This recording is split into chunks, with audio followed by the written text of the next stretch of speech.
네, 여러분 안녕하십니까? 오늘도 우리 기출문제를 풀어볼 건데, 오늘은 134회, 지난주 7월 28일 날 실시되었던 134회 기술사 시험 문제 중에서 1교시 문제를 풀어드리도록 하겠습니다. 전체 문제를 한번 간략하게 보겠습니다. 1번, 전력계통에서 준수해야 할 전력계통 신뢰도 및 전기 품질 유지 기준에 따른 다음 항목을 설명하라. 그래서 계통 주파수 조정, 그 다음에 유지 범위, 전압 조정 목표, 전압 유지 범위가 어떻게 되느냐. 요것은 이후에 논술반이나 연구반을 가게 되면은 기본적으로 계통의 신뢰도 및 전기 품질 유지 기준은 달달달달 외워야 될 내용 중에 하나입니다. 그래서 요거는 큰 무리 없는 문제였다, 이렇게 볼 수 있겠고요.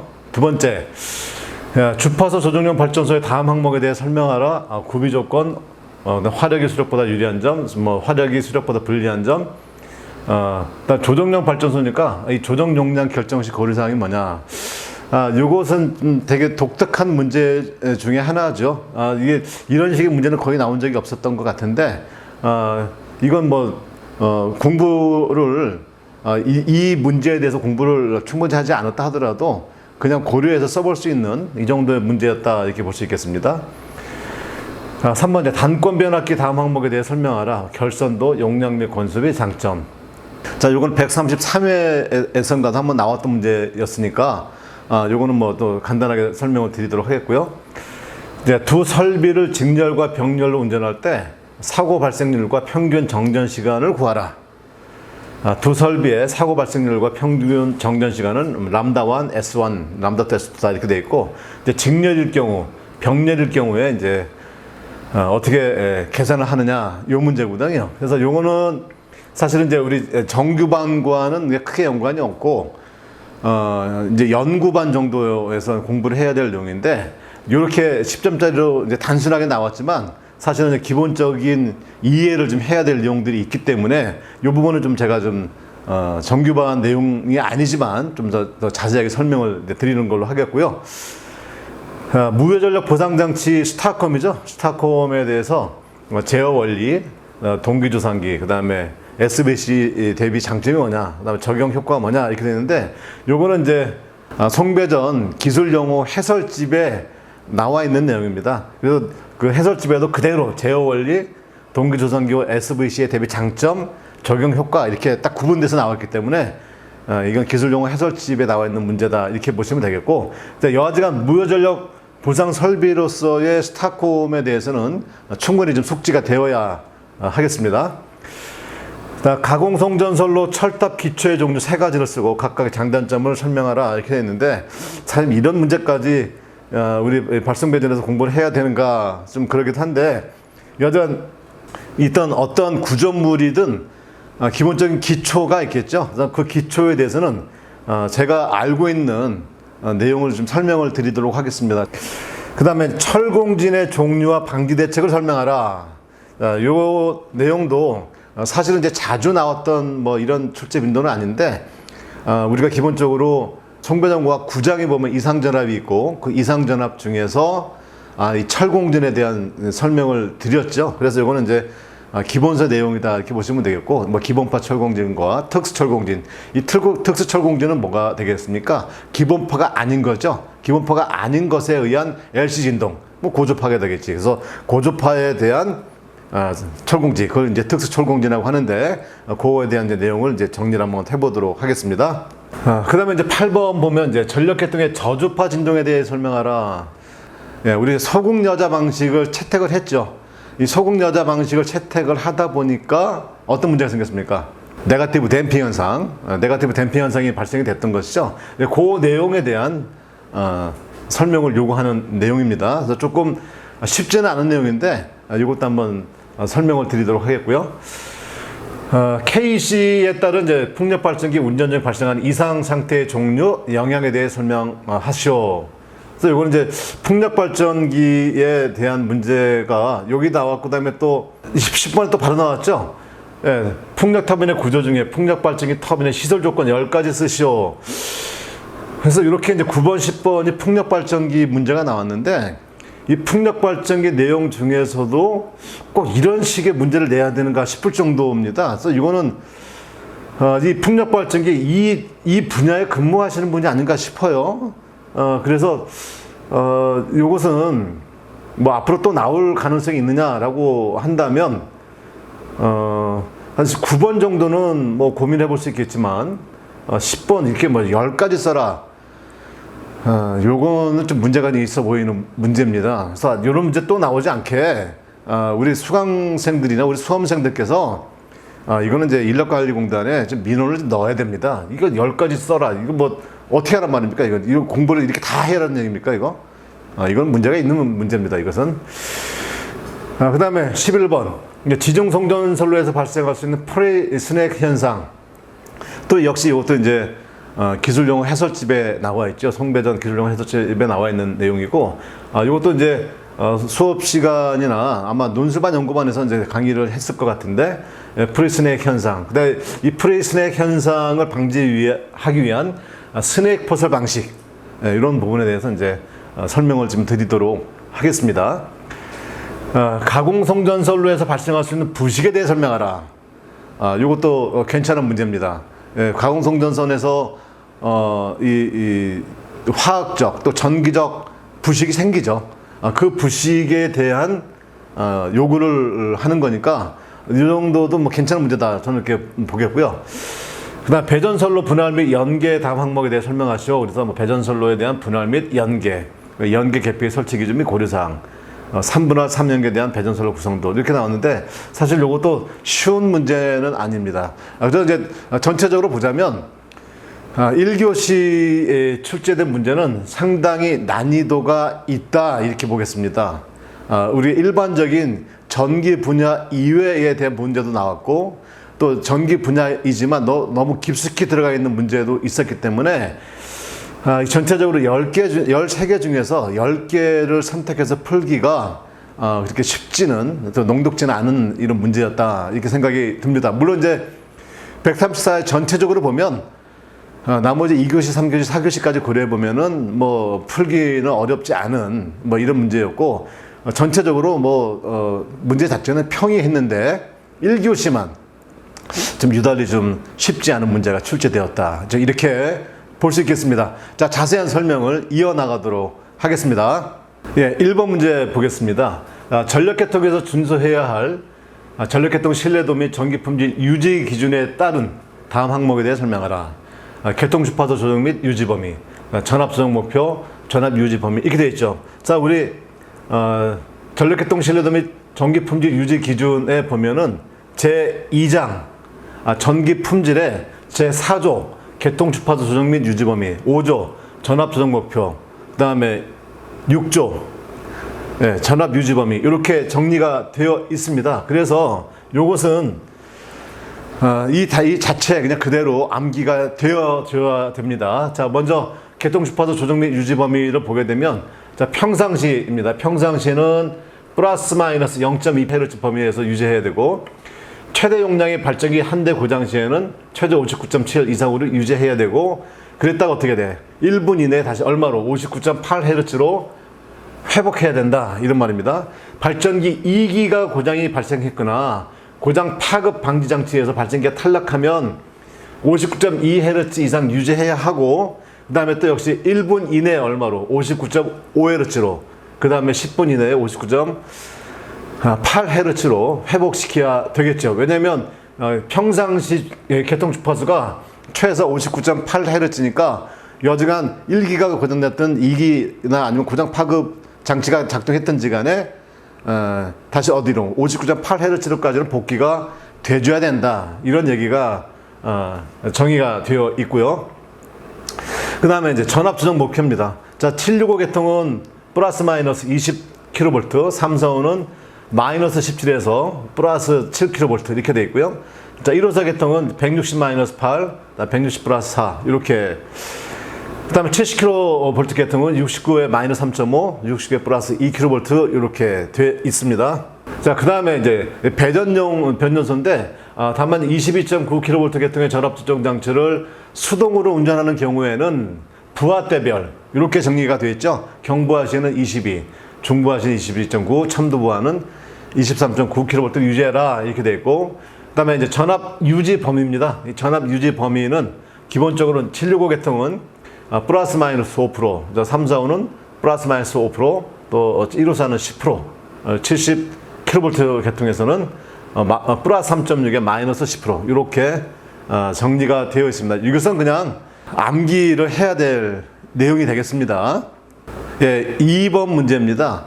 자, 주파수 조정원 발전소의 다음 항목에 대해 설명하라. 구비 조건, 그다음 화력과 수력, 그다음에 유분리점, 그다음에 조정 용량 결정 시 고려사항이 뭐냐.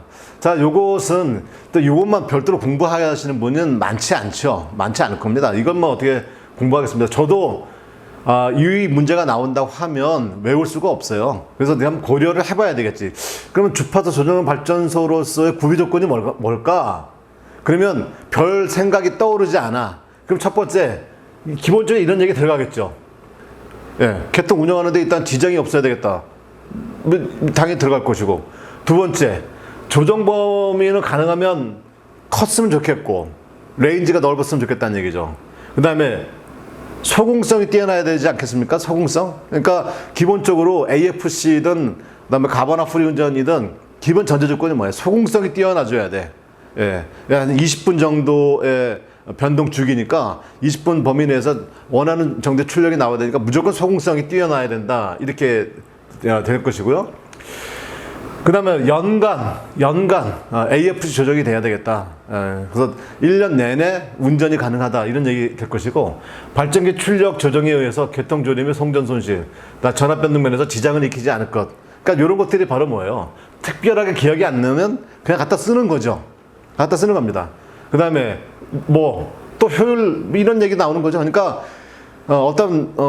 이것은 뭐 정해져 있는 어떤 답이라기보다는 발전소 또 특히나 AFC를 한다라고 하면 AFC에 대한 어떤 특징물 고려해서 거기에 몇 개 갖다 집어넣어주면 되는 거예요. 문제상에 구비 조건 3가지를 써라, 5가지 써라, 7가지 써라 이런 내용이 없단 말이죠. 예, 그러니까 적정하게 고려해서 답을 채우면 될 것 같다 이런 말이고, 그 다음에 2번이 이제 화력과 수력에 대해서 이것도 한번 고려해 볼 필요가 있겠죠. 자, 화력이 수력보다 우수한 점이 뭐냐, 또 수력이 우수한 점이 뭐냐, 이런 내용이 되는 겁니다. 그러면 여기 한번 보십시오. 자, 수력 발전소 같이 자류 조건에 의한 조정 용량이 제한이 없다. 그러겠죠. 수력은 AFC 하려고 하는데 AFC 하려고 할 때가 뭐야? 부하가 확 늘어날 때 아닙니까? 그럴 때가 어떻게 돼? 대부분 가뭄일 때가 많아요. 그러니까 그럴 때는 내가 출력을 내고 싶어도 낼 수가 없는 경우가 생기겠지. 그러니까 이건 기본적인 수력이 갖고 있는 단점이지 않습니까? 그럼 이것에 대해서 화력은 이럴 수가 없죠. 연료만 충분히 있으면 되는 거니까. 연료는 항상 저장해 놓고 있는 거니까 이 저장의 관점에서 보면 물 저장은 쉽지가 않지만 연료 저장은, 화력 발전에서 연료 저장은 뭐 어렵지 않다. 뭐 이렇게 간단하게 생각할 수 있겠고요. 그 다음에 또 쓸 게 없으니까 또 이렇게 쓰는 겁니다. 사실은 뭐 화력 발전소도 부하 중심에 있겠습니까? 근데 화력 발전소도 부하 중심에 있는 건 아닌데 가능하면 수력보다는 조금 더 가깝죠. 네, 수력은 물을 가두어야 될 어마어마한 설비니까 기본적으로 주위에 민가가 존재할 수가 없는 것이고, 그래서 발전소에서 이 부하 중심점까지 많이 떨어져 있다라고 하는 걸 전제로 두는 거죠. 예, 그것에 비해서 화력 발전소는 조금 더 가깝다. 뭐 이렇게 볼 수가 있죠. 그 다음에 요것도 이제 시중에 나와 있는 얘기긴 한데, 이제 서지 탱크의 어떤 이제 특징들이 존재하겠죠. 이 서지 탱크의 가장 기본적인 필요 이유는 뭐겠습니까? 압력 조절을 하는 거 아닙니까? 그 다음에 이제 서징 예방하는 건데, 압력 조정하고 서징이 발생되는 그런 특징이 존재하지 않다는 거죠. 왜냐면 갑자기 출력을 내야 되면 물을 갑자기 집어넣어야 되고, 또 때에 따라서는 물을 갑자기 차단해야 되니까 화력 발전은 그런 거 존재하지 않는데, 수력 발전소는 아마 그런 부분이 존재한다. 이런 것들도 한 번 정도 읽어보시면 뭐 특별히 뭐 고려할 이런 내용은 아니다. 이렇게 볼 수 있겠죠. 그 다음에 이제 수력의 장점은 뭐냐? 수력 장점. 그 이제 AFC 조정 허용 부하 변동 폭이 적다. 이런 얘기겠고, 아무래도 화력이 이 부하 변동에 대한 대응성은 수력보다는 조금 떨어질 가능성이 있고요. 그 다음에 특히 얘는 이제 저부하가 되면 효율 저하가 크죠. 어떤 것이든 맞습니다. 자기 전격에 최대 효율이 되게 돼 있는데, 이제 화력 발전은 이제 저부하 시 효율 저하가 크다 이렇게 돼 있어요. 사실 이것도 AFC 입장에서 보면 뭐 적정한 답은 아니죠. 왜냐하면 AFC는 지금 운전하다가 별도의 출력을 더 내야 되거든. 그러니까 저부하가 되는 게 아니고 이제 출력이 더 커지는 거거든요. 그러니까 이제 이런 것도 맞지 않는데, 뭐 일단 뭐 시중에 돌아다니는 답이니까 뭐 저거는 봤습니다. 그다음 이제 빈번한 부하 변동에 의한 연능력 때문에 기계적 장애를 받아서 기기 수명이 저하한다. 뭐 이것을 이해할 수가 있죠. 그러니까 이럴 수 있는 거고. 그다음에 이제 점검에 소요되는 이제 정제 기간이 뭐 길겠죠. 뭐 수력보다는 당연히 길 수밖에 없고. 수력에 비해서 제어 능력을 규정하는 요인도 훨씬 복잡한 편이고, 이에 따라 주파수 제어도 여러 가지 뭐 문제점이 있다. 여하간 수력은 단순하다는 겁니다. 단순하다는 것이 가장 큰 장점이고, 그 다음에 출력에 대한 변동이 정격이 요구하는데 수분의 시간에 걸치면 바로 정격이 나올 수 있기 때문에, 사실은 이제 수력의 가장 큰 장점은 이제 소궁성, 아주 소궁성이 가장 큰 장점이 되는 것이죠.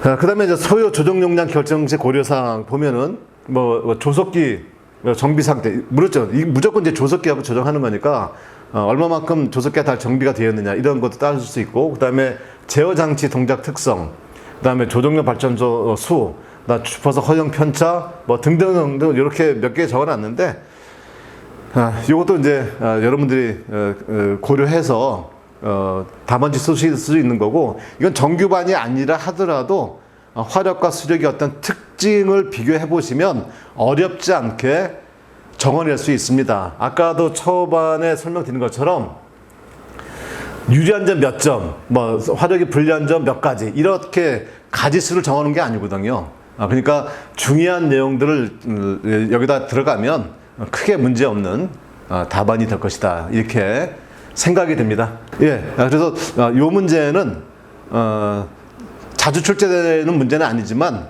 한 번씩 이렇게 내용만 잘 정리해 두시면 언제든지 또 출제되더라도 문제 쓸 수 있는 이 정도의 문제다, 이렇게 보시면 될 것 같습니다. 예, 이제 3번 문제입니다. 자, 단권 변압기의 다음 항목에 대해 설명하라. 결선도, 용량 및 권수비 장점, 이렇게 되어 있죠. 이제 결선도를 한번 그려보는데, 뭐 결선도는 뭐 특별한 게 없죠. 우리가 이제 요 자체가 이제 하나의 결선도인데, 요것이 이제 단권 변압기고, 이제 원래 이권선 변압기에서 파생된 것이다, 이렇게 이해하면 쉽다고 제가 설명을 드렸었죠. 그럼 이제 기본적으로 이권선 변압기는 이렇게 그려지겠죠. 이렇게 이권선 변압기는 이렇게 그려지는데, 예를 들어서 이제 승합을 해야 되겠다라고 하면 이렇게 연결시킨다, 이렇게 보면 되겠죠. 그래서 여기에 걸린 전압이 E1, 여기가 V1이죠. V1, 여기가 이제 V2다. 그래서 이게 어떻게 돼? 위로 올라가면 되는 거죠. 위로 올라가면 어떻게 될까요? 위로 올라가면 이렇게 되고 이렇게 되죠. 그 다음에 여기가 이제 V1 되고, 여기가 이제 전체 전압이 걸려야 되는데, 예를 들면 154에 345다. 154에 345다 하면 어떻게 돼? 요 V1, 154를 같이 쓰는 겁니다. 같이 쓰는 권선을 블루 권선이라고 했어. 그래서 여기가 154가 되고, 이 전체가 뭐가 돼? 345가 돼야 되니까, 여기는 얼마만 되는 겁니까? 권선 B에 따르면 뭐 191인가요? 191만 되면 되는 거겠죠. 자, 요렇게 해서 1차 측의 권선과 2차 측의 권선의 일부를 같이 나눠 쓴 거지. 예, 이게 완전 블루 권선이 되는 거고, 여기에 걸리는 게 바로 뭐예요? 이게 이제 직렬 권선이다, 이렇게 설명을 한다. 그 설명을 한번 드렸었고요. 결선도에 대한 내용을 한번 보면 이런 거죠. 자, 변압기의 1, 2차 권선의 일부를 공유하는 구조다. 예, 블루 권선 공유하는 구조고, 그다음에 공유 부분을 블루 권선이다, 공유하지 않는 부분을 직렬 권선이다, 이렇게 했고, 단권 변압기는 이권선 변압기에 비해서 동량이 감소하고 크기 및 중량이 감소하는 이제 장점을 갖는 변압기고, 우리나라의 경우에 3, 4, 5 이상 초과압 변전소에 많이 채용되고 있다. 그렇죠? 자, 요만큼의 전압이 감소되는 거죠. 아까 얘기한 것처럼 굳이 권선 수로만 따지자면 여기는 154만큼만 권선 감으면 되고, 여기는 191번만 권선 감으면 되는 거죠. 그래서 여기를 어떻게 해야 돼? 여기가 이제 345만큼의 권선의 역할을 하는 거지. 전압으로 따지면 154 전압이다. 여기는 3, 4, 5다. 이렇게 보시면 되니까 요만큼만 3, 4, 5 입장에서 더 감으면 되는 거죠. 원래는 3, 4, 5로 감아야 되는 것을 191번만 감으면 된다. 왜? 요거 같이 썼으니까. 예, 요런 내용이 이제, 예, 결선도에 대한 이해가, 되는 것이다. 이렇게 보고. 그래서 이제 자기 용량, 부하 용량, 이렇게 됩니다. 자기 용량이 뭐가 되겠습니까? 자기 용량이 원래 자기 갖고 있는 이 용량이죠. 이제 2차 측 이걸 보면, 자, 요만큼이 자기 용량인데 선로 용량은 어떻게? 이만큼을 공급할 수 있다. 이런 얘기고. 그 다음에 1차 측으로 보면 어떻게 돼? 요만큼이 자기 용량인데 부하만큼 요만큼 공급할 수 있다. 뭐 이런 얘기가 되는 겁니다. 자, 그래서 요거를 이제 정리를 간단히 해보면 V2-V1, V2-V1 요만큼이죠. 자, 여기에 걸리는 전류가 뭐냐면 I2가 되는 거야. 그래서 이게 이제 자기 용량이 될 것이고, 그 다음에 여기는 어떻게 돼? 여기 이제 V1이고 I1은 이렇게 내려오고 I2는 이렇게 올라가죠? 올라갑니다. 그래서 I1과 I2의 차이에 의해서 여기 자기 용량에 걸리는 이제 전류가 될 것이죠. 이게 이제 자기 용량이 될 것이고. 그 다음에 이제 부하 용량은 어떻게 됩니까? 이쪽 같은 경우는 어떻게 돼? V2의 I2가 이제 부하 용량이 될 것이고, 1차 측은 어떻게 돼? V1의 I1. 요게 이제 부하 용량이 되는 것이죠. 그게 이제 자기 용량, 부하 용량 이러고. 이제 권선 B죠. 권선 B는 권선을 나눠 쓴 비율이 되는 거야. 자, 그래서 이거는 이제 자기 용량을 뭘로? 선로 용량을 나눠줬다. 자기 용량을 선로 용량으로 나눈 것을 권선 분비다. 이렇게 얘기해. 권선 분비. 자, 이쪽에 2차를 기준해서 보면 V2-V1의 I2가 자기 용량이고 선로 용량은 어디예요? V2 I2가 될 것이고, 1차로 보면 어떻게 돼? 1차로 보면 자, 여기 V1의 I1-I2가 되겠지. 요게 이제 자기 용량이 되고, 선로 용량은 어디 있어요? V1의 I1. 요게 이제 선로 용량이 되는 겁니다. 자, 그럼 이제 간단히 볼까요? 자, 여기 서로 I2 이렇게 약분되고, 여기 V1 이렇게 약분되겠네. 그러면 V2분의 V2-V1이니까 어떻게 될까?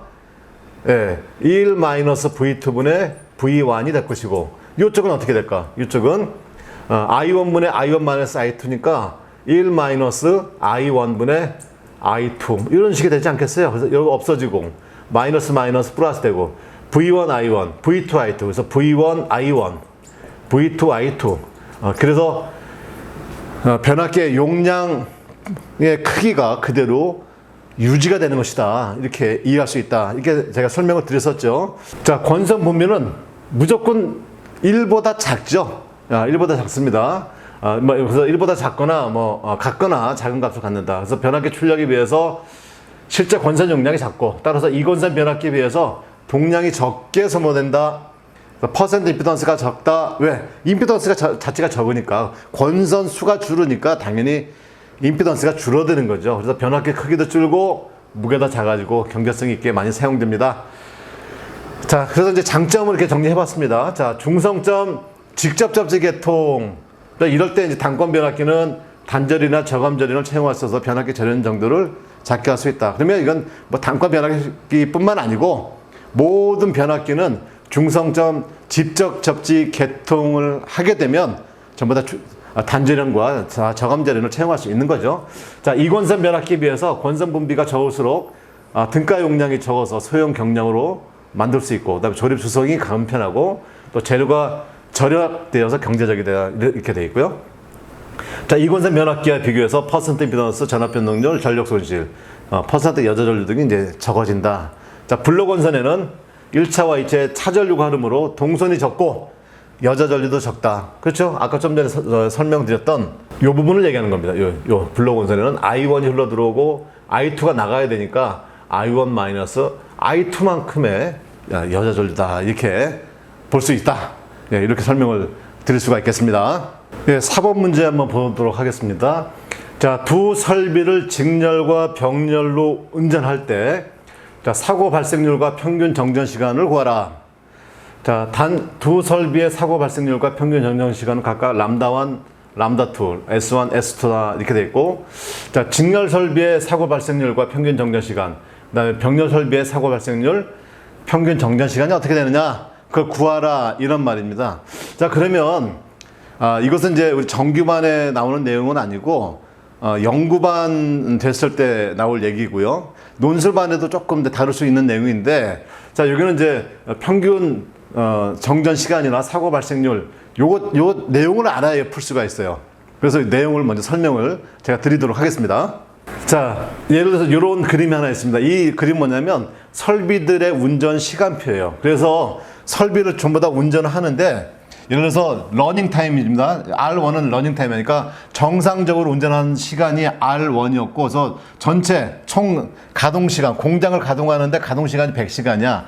그 중에 25시간 동안 운전했는데 25시간 지나고 나니까 스톱됐어요. 고장 났다는 얘기지. 그래서 1시간 고장이 났어요. 그 다음에 고장이 나서 1시간 뒤에 어떻게 고장을 회복했죠. 이제 고쳤습니다. 그래서 다시 어떻게 돼? 이제 러닝 투로 또 들어간 거죠. 그래서 이제 35시간을 또 운전했는데 또 고장이 났어. 스톱 2가 됐어요. 근데 얘는 어떻게 20분 만에, 그러니까 0.2시간 만에 고쳤다는 거야. 0.2시간 만에. 0.2시간 만에 고쳐서 다시 또 이제 가동을 했죠. 그래서 또 38시간 가동했는데 또 고장이 났어. 그래서 이때는 0.4시간 운전했다는 얘기지. 예, 0.4시간. 그랬을 때 이 전체의 이 운전에 대한 것들에 대해서 몇 가지를 나눠보자 이런 얘기입니다. 자, 여기서 운전 시간을 한번 보죠. 우리가 전체 몇 시간 했냐면 R1시간, R2시간, R3시간 운전했어요. 자, 그래서 이 운전 시간이라고 하는 것은 자, 기기가 정상적으로 운전을 1시간. 그럼 이제 그 정상적으로 운전을 25, 35, 38을 했는데 평균치는 얼마냐? 그럼 어떻게 하면 되겠어요? 평균치를 구하려고 하면 3번 가동한 거지. 그래서 3번 가동한 것에 대해서 전체 가동 시간 해보니까 어떻게 돼? 3건분에 25보다 35보다 38 이렇게 되겠죠. 그래서 이건 3으로 나누니까 어때? 한 건당 32.67시간 운전했다. 한 건이라고 하는 건 뭐야? 한 번 가동하게 되면 32.67시간 동안 가동을 했다. 이런 말이죠. 자, 그래서 요거를 뒤집읍니다. 뒤집으면 람다로 표현되는데 람다는 어떻게 돼?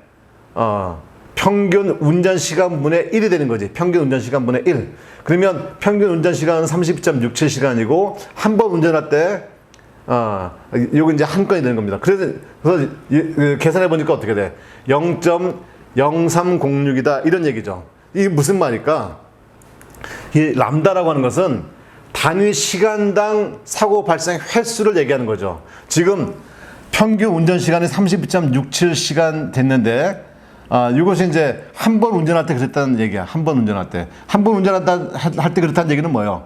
바로 뒤에 사건이 따라 나왔다는 거죠.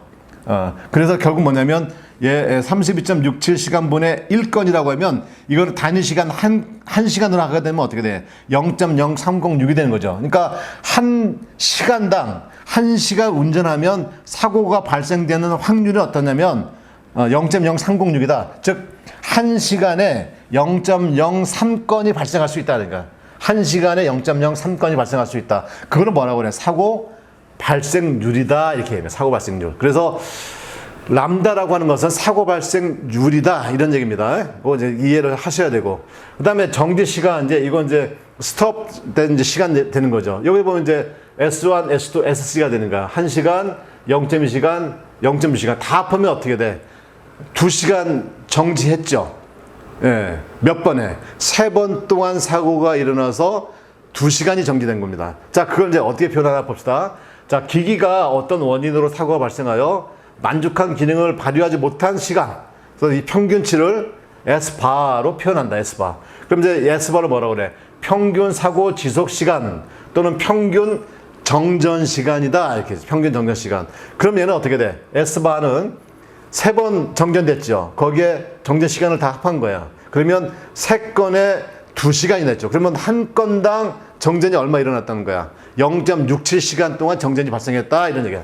한 건당 0.67시간이 발생했다. 그러면 한 건당 0.67시간이 평균 시간이 되는 것인데 그럼 0.67시간이 지났다. 그럼 바로 뭐야? 복구됐다는 거지. 복구됐다. 그러니까 0.67시간이 정지되었다. 0.67시간이 지나자마자 복구되었다. 이런 개념이 되죠. 그래서 이걸 이제 뒤집어봅니다. 뒤집으면 어떻게 돼? 예. 평균 정전 시간 분의 1이 되는 거죠. 평균 정전 시간. 그러면 한 건당 0.67에 대한 이제 뒤집어 버리니까 어때? 0.67분의 한 건이지. 그러면 얘는 뭐예요? 1시간당 1.5건이다. 이 무슨 말이야? 1시간이면 정전 복구를 1.5건 한다 이런 말이야. 그러니까 1시간당 1.5건이 복구될 수 있다. 이런 얘기입니다. 그래서 얘를 뭐라 그래? 복구율 이렇게 사고 복구율. 그래서 요거 이제 이제 마이크로죠. 마이크로를 이제 사고 복구율 이렇게 얘기하는데 마이크로는 이거 잘 쓰지 않는 용어 중에 하나입니다. 자, 그래서 람다에다가 S바를 곱하면 뭐가 될까? 아까 람다는 뭐라 했어요? 사고 발생률이죠. 그러니까 1시간당 0.0306이 발생한다는 얘기야. 이건 이제 평균적으로 이렇다는 얘기지. 그렇다고 하면 예를 들어서 100시간 운전하면 어떻게 돼? 3.06건이 발생한다. 이런 얘기가 되겠죠? 100시간이라고 하면. 그래서 얘는 시간당 발생률 이렇게 될 것이고 이제 빈도가 되는 거고 거기에 어떻게 돼? 평균 정전 시간을 곱하면 이렇게 건 나눠주고 시간 나눠줘서 0.0205 이렇게 나오는 거야. 이 얘기는 뭘까요? 건당 평균 정전 시간이다 이런 거죠. 건당 평균 정전 시간.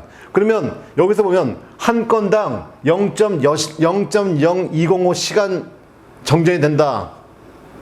이렇게 볼 수 있지만 이거가 어떻게 돼? 당초에 여기 시간이 1시간이었잖아요. 만약에 이게 운전 시간이 100시간이다 라고 하면 어떻게 돼? 운전 시간이 100시간이다 라고 하면 100시간인 경우에는 1회 사건 발생에 따른 평균 정전 시간이 얼마란 얘기야?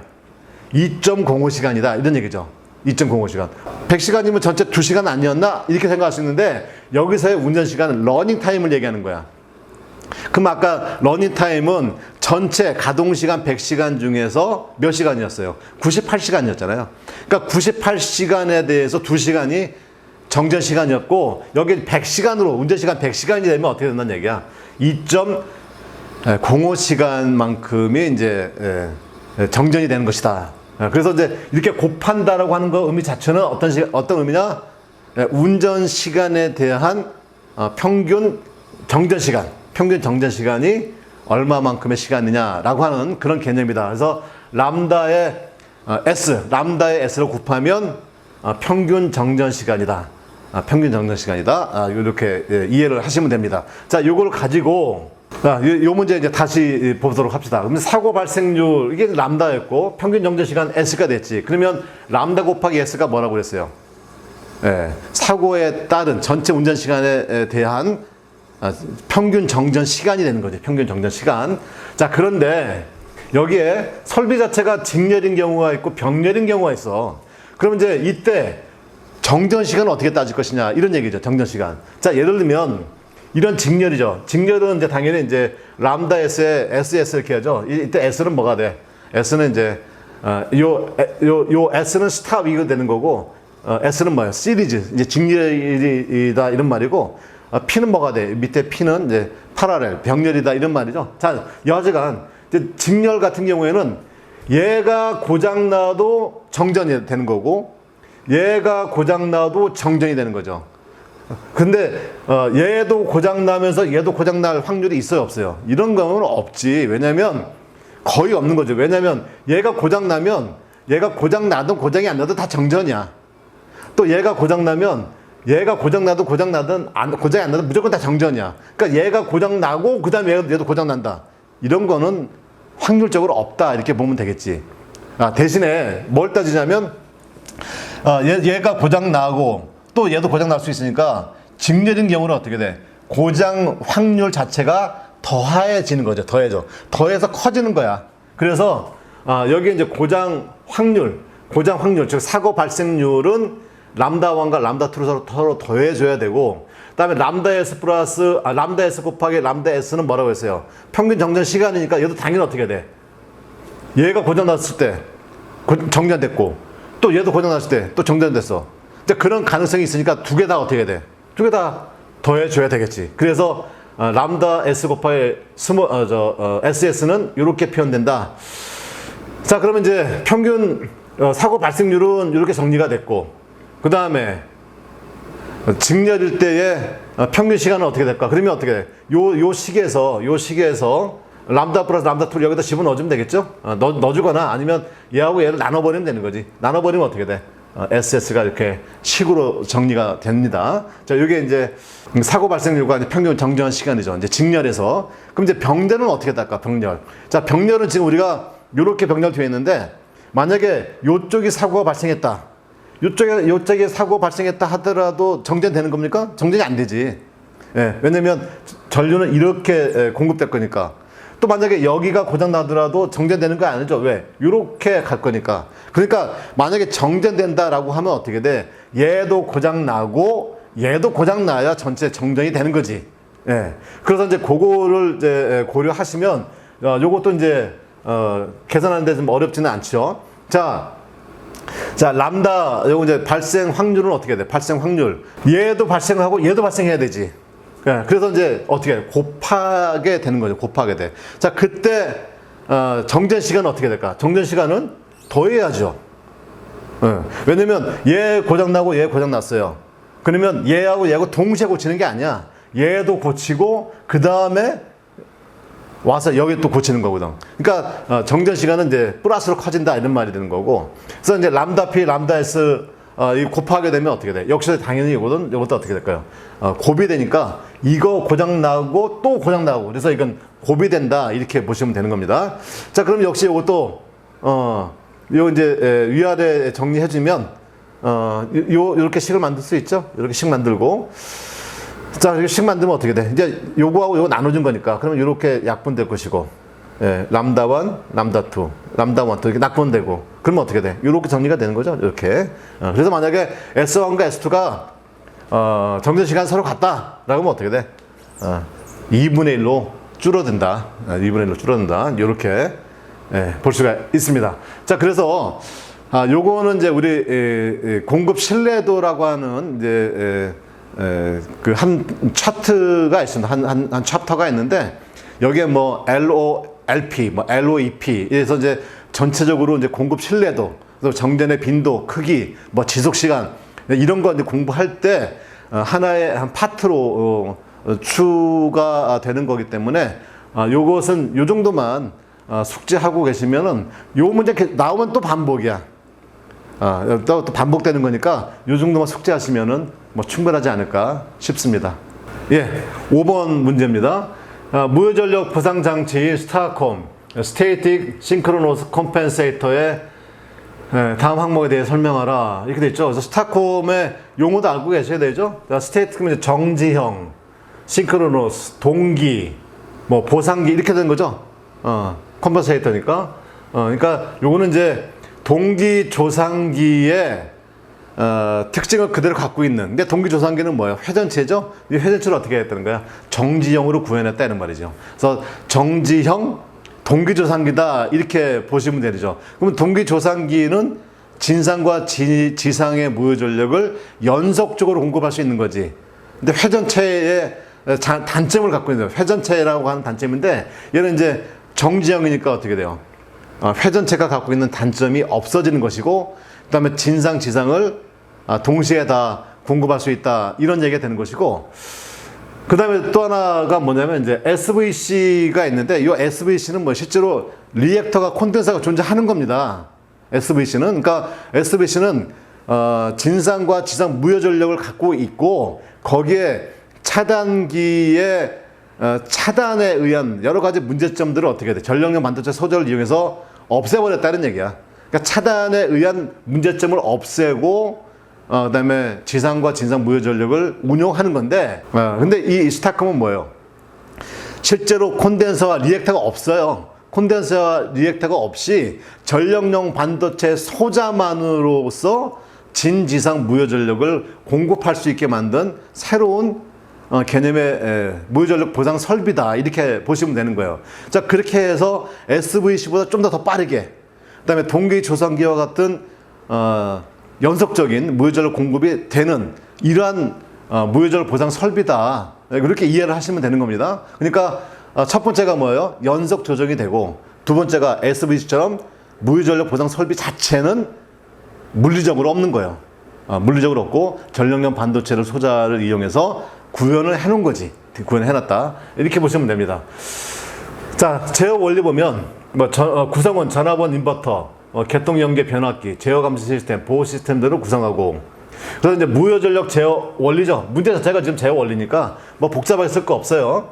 자, 전압원 인버터에 의한 출력 전압이 개통 전압과 동기가 되어 항상 동기되어 있는데, 이 출력 전압 크기 제어에 의해서 무효 전력의 제어가 가능하더라, 이런 말입니다. 자, 여기 보면 자, 인버터의 출력 전압과 개통 전압을 비교하는 겁니다. 그러면 이제 인버터의 출력 전압은 이제 일정하다고 보시면 되겠죠. 우리가 이해를 하려고 하면. 그럼 개통 전압은 어떻게 돼? 부하에 따라서 올라갔다 내려갔다 이렇게 할 거란 말이야. 그럼 부하의 전압과 인버터 전압을 서로 비교를 해보자는 얘기지. 그러면 자, 인버터의 출력 전압이 개통 전압보다 높아. 그 얘기는 뭐예요? 개통 전압이 낮아졌다는 얘기지. 개통 전압이 왜 낮아졌을까? 부하가 증가했기 때문에 낮아진 거지. 그렇죠. 그러니까 부하가 증가하니까 전압이 낮았어. 그럼 우리가 일반적으로 이럴 때는 어떻게 해? 우리가 전력용 콘덴서를 투입하지 않습니까? 역시 마찬가지로 이제 진상 전류를 공급해서 일종의 콘덴서 부하 역할을 하겠다, 이런 얘기가 되는 거고. 자, 인버터 출력 전압이 개통 전압하고 비교했을 때 인버터 출력 전압이 낮아. 그럼 개통 전압이 상승했다는 얘기지. 그럼 개통 전압이 왜 상승할까? 부하가 줄어들어서. 그럼 부하가 줄어서 개통 전압이 상승하니까 얘는 어떻게 돼? 개통 전압을 낮춰야 되겠죠. 개통 전압을 낮추려고 하는 건 뭐야? 일종의 리액터가 공급되어 줘야 되겠지. 리액터가 공급되어진다. 무슨 말이야? 지상 전류가 공급되어서 일종의 유도성 부하, 리액터의 역할을 한다, 이렇게 보면 되죠. 자, 그러면 그것을 그림으로 잠깐 보면 이런 그림이 될 겁니다. 요거 뭐 어렵지 않죠. 보세요. 자, 요거 이제 부하가 걸려 있지 않은 상태에서의 이제 인버터 쪽 전압이라고 보자고요. 물론 이제 인버터 전압, 이제 개통 전압, 이제 시스템 전압이다, 이렇게 보면 되는데, 만약에 이제 부하가 걸렸습니다. 이 부하가 걸려다 보니까 이 시스템 전압이 인버터 전압보다 낮아졌죠. 이렇게 낮아졌어. 이렇게 낮아지니까 이 얘기는 결국 뭐야? 이 개통의 전압이 떨어졌다는 얘기가 되니까, 이때는 뭐가 진상 전류가 좀 공급해줘야 되겠구나. 또 진상 전류 역할을 해줘야 되겠구나. 그래서 어떻게 돼? 그래서 전압의 크기를 조정을 해줘야 된다, 이런 말이고, 요거 같은 경우는 이제 어떻게 되는 거예요? 요거 같은 경우 보면 개통 전압이 인버터 전압보다 더 높다는 얘기지. 개통 전압이 더 높다, 이런. 개통 전압이 높으니까 개통 전압을 낮춰줘야 되겠지. 그래서 우리 필요한 건 뭐가 되는 거예요? 레깅 커런트가 되는 거죠. 지상. 이렇게 이제 보시면 됩니다. 그래서 이제 장점을 한번 보겠어요. 그러면 이제 동기 조성기하고 SVC 대비 장점이 뭐냐? 자, 기본적으로 기계적 동작부가 없어요. 아까 얘기한 것처럼 리액터나 콘덴서 자체가 없는 거야. 그래서 조작 신뢰도가 높고 운전보수 이용료하고 진동 소음이 없죠. 왜? 회전체가 아니잖아. 동기 조성기는 회전을 해야 되는데 얘는 그런 회전하는 이런 기능이 없다, 이런 말이야. 그 다음에 진상 무효전력에서 지상 무효전력까지 무효전력을 연속적으로 세밀하게 제어할 수 있어요. 마치 동기조상기 수준의 연속 제어가 가능하다, 이런 말이고, 그 다음에 응답 특성이 매우 빨라요. SVC보다 더 빠르단 말이야. SVC보다. 그래서 이제 개통의 과도한 정도 향상에 기여할 수 있어서 이 송전 용량도 증가시킬 수 있다, 이렇게 돼 있고, 그 다음에 대용량의 전력용 캐패시터나 인버터가 없기 때문에 설치 면적이 없죠. 없고, 그 다음에 전압원 인버터 후단에 에너지 공급 장치를 추가할 경우에 유효 전력 제어도 가능하다고 합니다. 자, 그럼 이제 적용 효과를 볼게요. 적용 효과. 지금 요것은 송배전 기술 용어 해설집에 나와 있는 그 내용 그대로입니다. 자, 이게 이제 송전 계통에 설치하게 되면 어떤 장점이 있느냐? 모선 전압 보상, 전압 안정도 향상, 개통동의 억제를 통한 안정도 향상. 이게 이제 기본적으로 따라오는 내용이 되겠지. 그러니까 우리 이제 팩츠 설비를 집어넣는 것 자체는 기본적으로 뭐예요? 팩츠를 한다는 얘기는 무조건 다 전압 조정과 연관된 것이다, 이렇게 생각하시면 돼. 왜냐면 발전기 유효 출력에 대한 문제를 제기하는 거 아니거든요. 그러니까 유효 출력에 대한 문제가 아니고 이제 다 무효분에 대한 얘기니까, 무효분은 기본적으로 다 뭐가 돼? 전압 보상이에요. 전압 보상. 전압 보상 결국 뭐야? 전압 안정도 향상 다 똑같은 얘기 아니겠습니까? 그래서 당연히 이제 동의 억제가 되는 거지. 그러니까 요것은 기본 포맷으로 가져가는 거야. 이 세 가지는 뭐 따로 외우고 말고 할 것도 없이. 그러니까 이런 이제 무효전력 보상 설비에 대해서 TCSC가 됐든 지금처럼 스타컴이 됐든 SVC가 됐든 결국 뭐가 되는 거예요? 다 전압 보상. 그래서 어떻게 전압 안정도 향상. 그다음에 뭐 동의 억제. 이게 기본 한 해 답안 작성하는 기법이 되는 거예요. 그 다음에 이제 배전계통에 설치하면 어떻게 될까? 배전계통에 설치하는 것은 이제 디스트리뷰션 스타컴 이렇게 해서 D스타컴 이렇게 표현하는데 기본적으로 뭐야? 배전계통은 이제 전압 변동에 대한 부분은 가장 큰 게 플리커가 되겠지. 그래서 이제 전압 보상도 이제 전력 품질 향상에 적용할 수 있다. 그래서 이제 요렇게 하고 요 정도 간단하게 그림 그리는 건 뭐 어렵지 않잖아요. 그죠? 어렵지 않으니까 요거 이제 숙지하시면 될 것 같습니다. 왜 이렇게 설명드렸냐면 저희 전력계통공학 할 때 스타콤에 대해서는 제가 별도로 설명드리지 않습니다. 별도로 설명드리지 않고 SVC만 설명드리기 때문에 이 정도는 스타콤에 대해서 충분히 이제 숙지를 하셨으면 좋겠다 이런 취지에서 설명을 드린 겁니다. 자, 6번 가공송전선로 철탑 기초의 종류 3가지를 쓰고 각각의 장단점을 설명하라. 자, 이 부분은 이제 제가 토목과 관련돼서 좀 설명을 드리고, 그리고 이것은 썩 좋은 문제는 아닙니다. 이거 누가 출제를 했는지 모르겠지만 아마도 이쪽 시공과 관련된 시공을 하고 계시는 분이 출제하신 것 같아요. 그러나 이런 문제 좋지 않습니다. 이런 문제 토목 문제이고, 그다음에 기초도 정확한 개념을 알고 문제를 내야 되는 거죠. 자, 관련해서 먼저 한번 설명을 먼저 드려보도록 하겠습니다. 자, 제가 서 있습니다. 제가 서 있으면 제 몸무게를 지탱하는 곳은 어디냐면 이 발바닥 이 2개가 제 몸의 무게를 바닥에 그대로 전달하고 있는 겁니다. 그런데 만약에 이 발바닥을 이 지탱을 해야 될 이 지면이 만약에 진흙이라고 생각해 보세요. 진흙이라고 하면 어떻게 될까요? 발바닥 이 부위만 그대로 땅으로 떨어지겠지. 그러면 이 발바닥이 있는 곳, 이 발바닥이 있는 곳은 그대로 이렇게 여기 발바닥이니까 쭉 떨어질 거고, 여기 위에 이제 사람이 있는 거니까 그 나머지 건 어떻게 돼? 그대로 존재하는 겁니다. 만약 이렇게 생긴다고 하면 어떻게 되겠어요? 이렇게 생긴다면 2가지가 있어요. 방법은 하나는 뭐가? 이 몸의 하중 전체, 몸무게 전체를 요 발바닥 요만큼만, 요 발바닥만큼만 지탱하지 말고 얘를 어떻게 돼? 넓게 지탱하자는 말이에요. 넓게 지탱하면 어떻게 될까요? 전 면적이 동등하게 하중을 받게 되겠지. 그러니까 하중 자체를 분포시켜 주는 거야. 그래서 이제 넓게 하게 되면 하중을 넓게 분포시켜 주니까 골고루 이 하중을 받게 될 것이고, 또 하나는 뭘까? 또 하나는 자, 요만큼이 이 진흙으로 내려갔단 말이죠. 그러니까 내려가니까 어떻게 돼? 요만큼에 대해서는 어떻게 돼? 바닥을 보강시켜 주면 되겠지. 이해되셨습니까?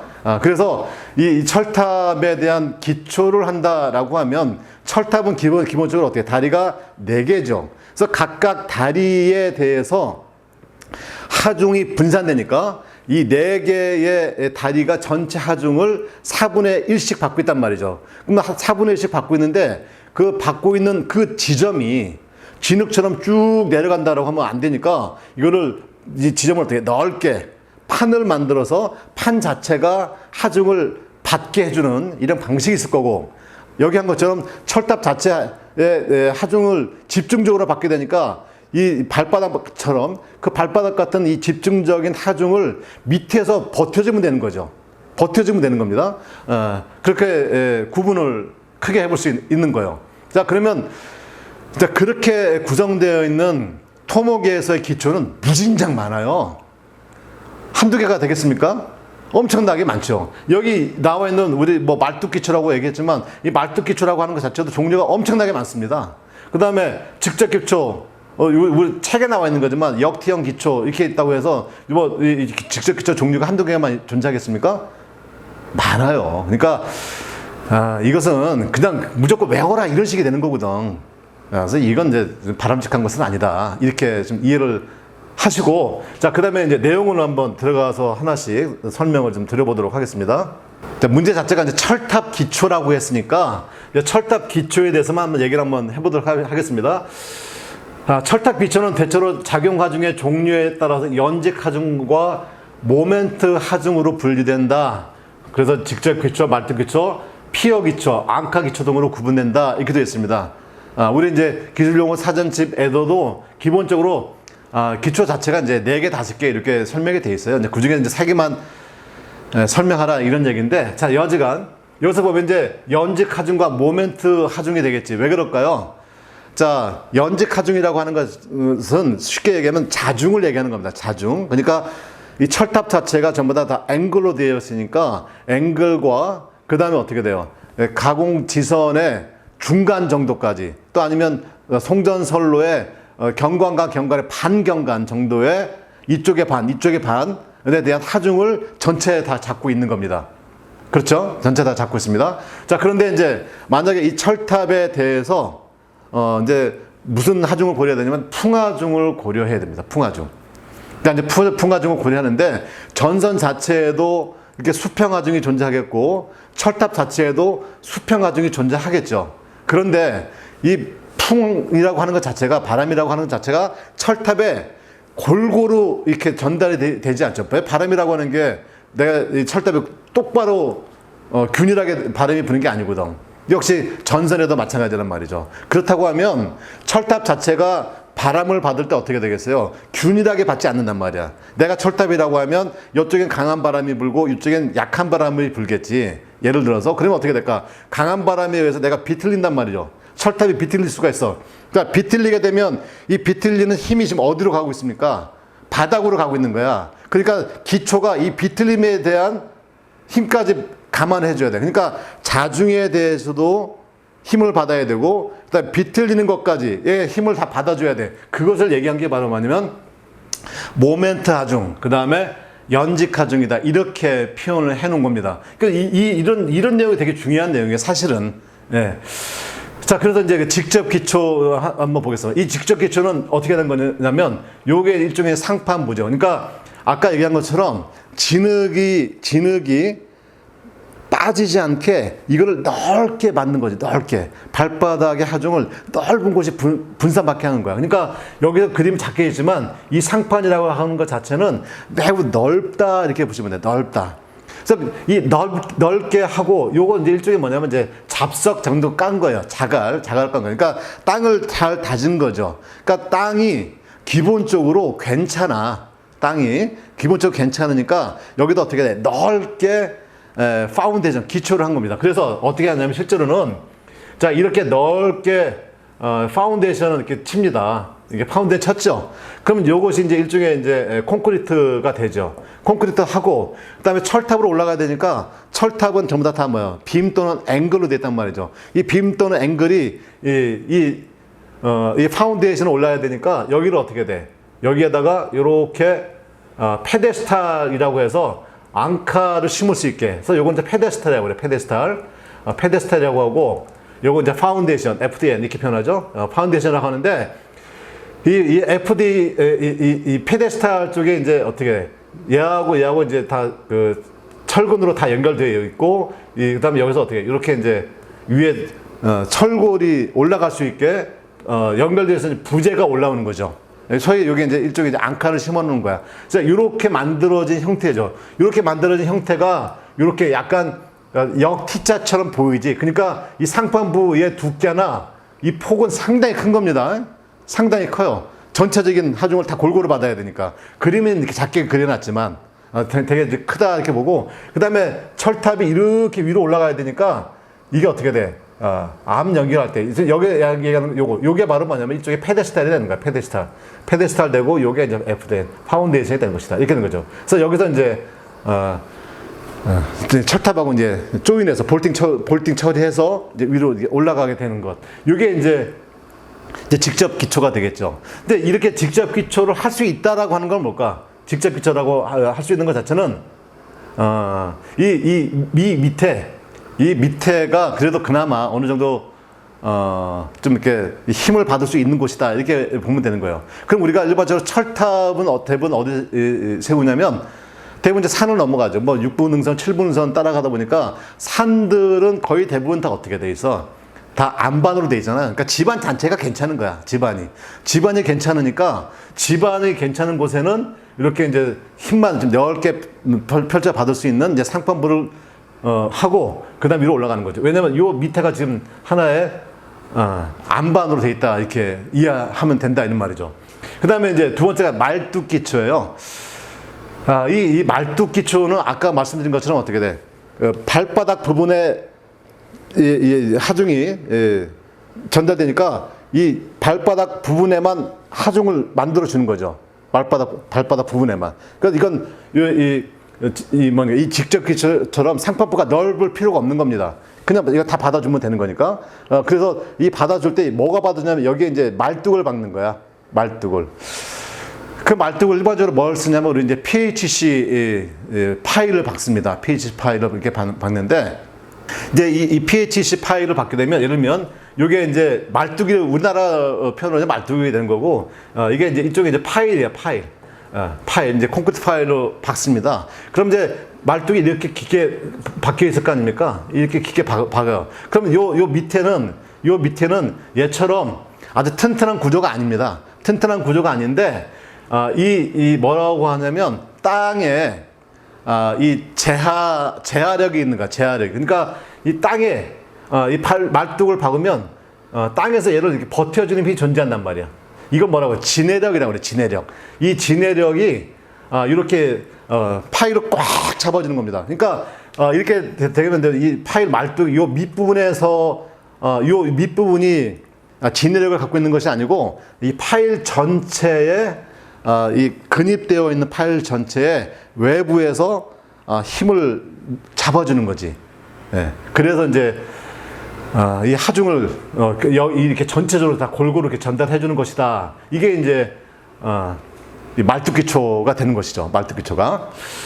자, 그다음에 여기 보면 이제 피어기초라고도 했고 이게 심연기초 이렇게 돼 있는데 얘는 뭐냐면은 자 여기처럼 이렇게 이제 상판부 만들어주고 할 건데 좀 전에 여기 이제 말뚝기초는 그래서 여기 이제 파일이 나오겠죠. 파일 안에 보면 이 피아노선이 있습니다. 피아노선 어떻게 생겼냐면 파일이 이렇게 구멍이 이게 뚫려 있어요. 이렇게 구멍이 이렇게 뚫려 있죠. 이렇게 여기에 구멍이 있고 여기에 뭐가 있냐면 이 피아노선이 나오는 거야. 피아노선 강선이 이 강선이 나옵니다. 그러면 이 강선하고 그 다음에 요게 이제 아까도 설명드렸던 요 페데스탈 만들어 주려면 요 파운데이션이 있어야 되겠지. 그래서 이 파운데이션이 여기 위에 이렇게 올라가는 겁니다. 이렇게 파운데이션이 이렇게 올라가는 거죠. 그럼 파운데이션 올라가면 이 안에 철근이 있으니까 이 피아노선하고 철근을 연결을 시켜야 되겠죠. 조인을 시켜놓고 여기에 이제 콘크리트 타설을 합니다.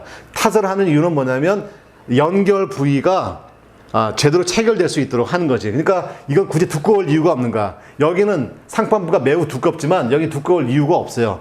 보통 뭐 한 1m 정도면 된다 이렇게 보시면 돼요. 1m도 채 되지 않습니다.